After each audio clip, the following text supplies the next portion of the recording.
Just go out in here. Yeah, it's good, mate. It's different, but different in a good way.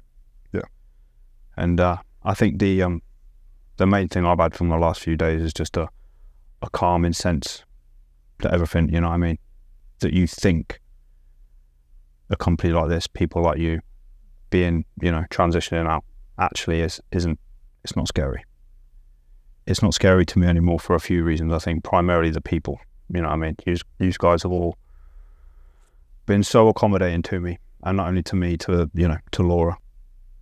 It's been impressive, but it hasn't been a surprise. You know, the first time I came over and saw you guys, it was like, yeah, this feels like something I can do. This feels like something that isn't a massive seismic change in who I am. I'm not being asked to stop doing what I've done for my entire adult life. You know, it just feels like an extension of that, and actually an extension in which you've got a bit of a platform. I can probably affect more things here than I can in certain positions doing the job that I've just come from.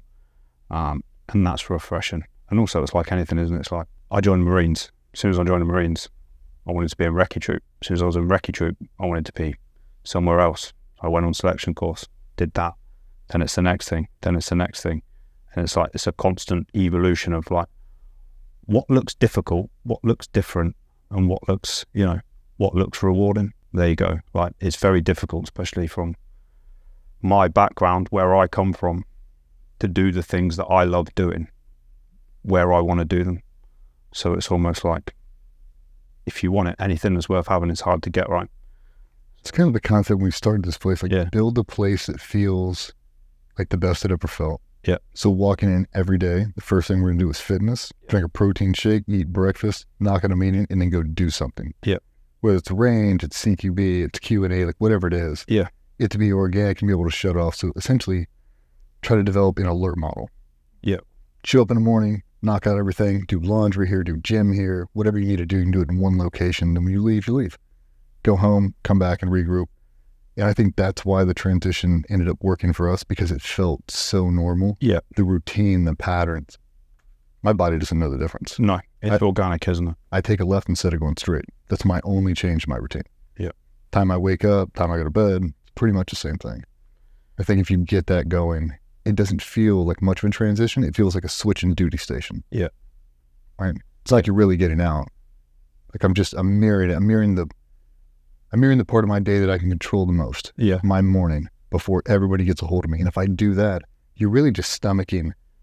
It could be an optimal day or a suboptimal day from really 10 to 5. Yeah. Like you're getting an hour of lunch break. Like, what are you really doing? Can't be that bad. Yeah. To just control the things you can control, make it. And to me, it smooths out the transition process, because it can be bad. The only thing you've been doing your entire adult life is supporting the flag, the queen, and hunting grown men. Yeah. Yeah. And with that comes routine, and it becomes a system. You know, for me, it's always been a system. Like, I've worked with a few different units in a few different places, and, you know, the most effective ones have the best routine and the best system. When I'm deployed, it's a system. You know, I train at the same time every single day. I do my laundry on the same time every part of the week. I'm in the ops room targeteering at a certain point of the day. Like, everything's set out, and it's like that because that is the best way to maintain control in a chaotic situation. And if you can keep that consistency and roll that consistency through, you know, when I transition back and I come back from a deployment, I still get up early in the morning. I still want to do this. And it takes active, you know, effort for me to sort of stop doing those things. And that works for a little bit, but then I'll sort of get back into that restlessness where it's like, right, okay, I probably could be doing something now. I find it very difficult to shut down. So I think like a complete hard stop, especially coming from, you know, the careers that we've had, a hard stop is something that seems quite stressful. But this doesn't. I think I can tick a lot of the boxes, the things that make me feel the way I do. And that's the key to it, is not what it looks like or not what it sounds like, but how it feels. And this feels good. It feels like an extension of, you know, of what I am and who I am. It's almost like that movie Shawshank Redemption. You've seen that, where the dude's done that long in prison that they go to these halfway houses. And I'm not saying that, you know, being in the military is is like being in prison, but you kind of get accustomed to the infrastructure and the network around you, right? So when that stops, you know, to just have a cold bore, fresh start on something else, like that to me is like, that's concerning, because, you know, there's a lot going on there. Do you know what I mean? I've got 18 years or so of doing something. You do anything for that amount of time, as involved and as invested as I've been and you have, you can't just turn that off. There is no off switch for that. There's no shutdown button or restart button. It's who you are. And especially if you've tried so hard to make that who you are.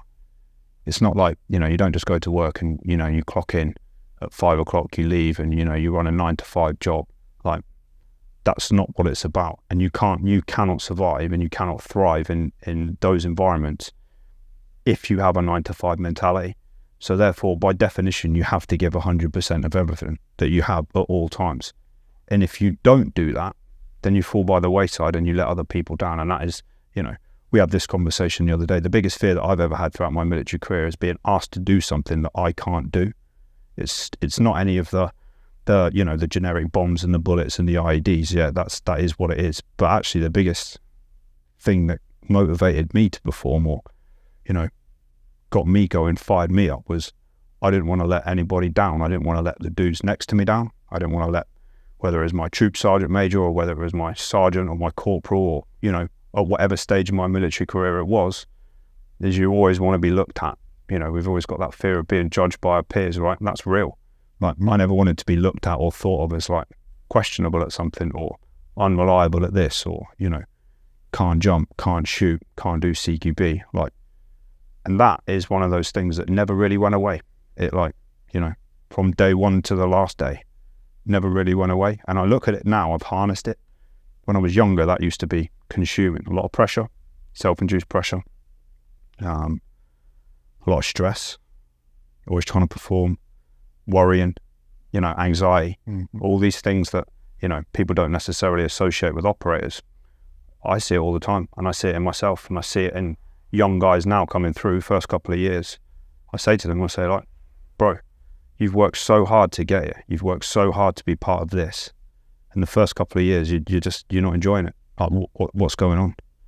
I said, oh, I've got to learn this and I've got to do that. It's like, you know, what point do you get comfy with it? I was like, you don't ever get comfy. You just get comfortable being uncomfortable. And you understand that there isn't really much that, once you get going on something, that you can't figure out. So when you sort of come to terms with the fact that you're probably not going to let people down, and actually you've got enough to be able to make it work. And if you don't, people trust you enough and have got enough, you know, respect for you to be like, okay, cool, I need some help on this, boys. Like, what are we going to do? How are we going to solve this problem? And that isn't like a direct reflection on you personally. Once you've been established for a little bit, you can ask for help quite comfortably. And it's just relaying that to some of the younger members of the squadron as like, if you're asked to do something and you don't know how to do it, don't just blindly attempt it. Just put your hand up and go, right, I can't do this. Or like, how do you do that? And actually the answer is probably not as scary as you think it is. Some dude's probably going to walk over and be like, hey bro, check it out. This is how we're going to do this. Do you know what I mean? This is how we extend the ladder.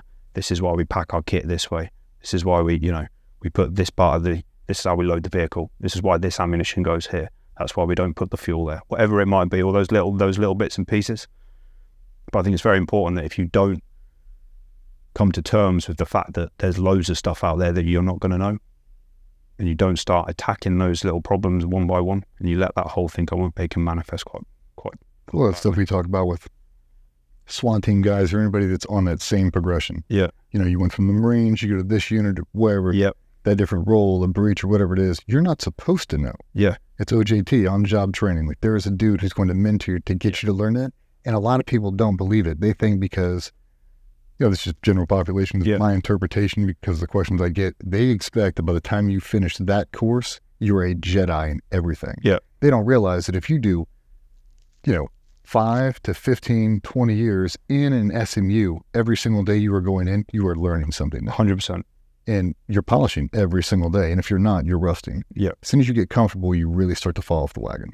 I think people look at, you know, sometimes, I've had it before, I was like, there's an assumption you're the finished article. Like, there is no finished article. That's the point to it. There is no finish. There There is no skill set that you can turn your back on and go, I'm good, I don't need to practice that anymore. Or I've reached a level here where, you know, I'm comfortable not doing that anymore. It doesn't exist. And especially when it comes to some of the skill sets that we employ, but I think it transfers to every skill set. It doesn't matter if you're a painter. It doesn't matter if you're a plumber, you know, a candlestick maker. It doesn't matter. If you don't do the things that you need to do regularly and maintain that standard, it will drop off. And it goes back to how much have you done in the past, like experience levels. So you'll see it like, you know, guys that have been around and done a bit, they can not do something for a short period of time or a longer period of time, but generally they'll bounce back up pretty quickly. But that's not because they're superhuman. It's not because they've got extra skills. It's just because they put in the hard yards. They've done a lot of hard work for years that some of the newer guys haven't had the opportunity to do. And they've got that residual knowledge. They've got that baseline to fall back on. And I think, you know, I find it difficult when people are like, well, how do you get so good at doing that? Or, you know, like, how do you get better at that? I'm not saying that I'm good at all these things, but people go, you know, ask me. And sometimes the answer is, you just got to rep that a lot. And you're going to have to fail that a lot. You know, like parachuting's a prime example. Like, it's one of those things where it takes a lot of reps to get a small increment in improvement. And that's generally because it's an overwhelming experience for a lot of guys. Like, it certainly was, I want to speak for myself. Like, you know, you don't just become really good at parachuting very quickly. It takes thousands, hundreds and hundreds of reps. And a lot of those reps, the training value in it is so small. There's a lot going on, right? You're trying to think about 40 seconds of free fall, 2.5 minutes of canopy. Exactly. Not a whole lot of learning. No. And you're maximize every second. Yeah, exactly. And you're in survival mode, right? So you're trying to, you know, you're trying to learn all these things, but your senses are, you know, they're a million miles an hour. If you sit somebody down and explain to them, you know, this is what's going to happen, you can have all the data in the world. You can tell somebody how to clear a corner, how to jump out of an aircraft, how to, you know, fly a canopy. You can tell someone to do it, but there's some of those skills you just have to get in and do, and that doesn't always look great. And sometimes, you know, we'll run a hit and it won't go well, and we'll come back and we'll go, guys, that wasn't good enough. Like, where did we make a mistake? And again, it goes back to that point. It's like, no one's calling any individuals out. You know, it gets heated in the team room sometimes, but ultimately guys are like, right, okay, where did we fail there? You know, what can we improve? Right, let's look at that. Let's isolate that problem. Let's work on that. Let's do it again. Let's take 10% off. Let's do it a little bit slower. Let's do a bit more methodical. Let's understand that problem. And once collectively we've all got that problem solved, then we can move on to the next one. But it's you can't, you know, there's no switch. You can't just download into the matrix and become good at CQB.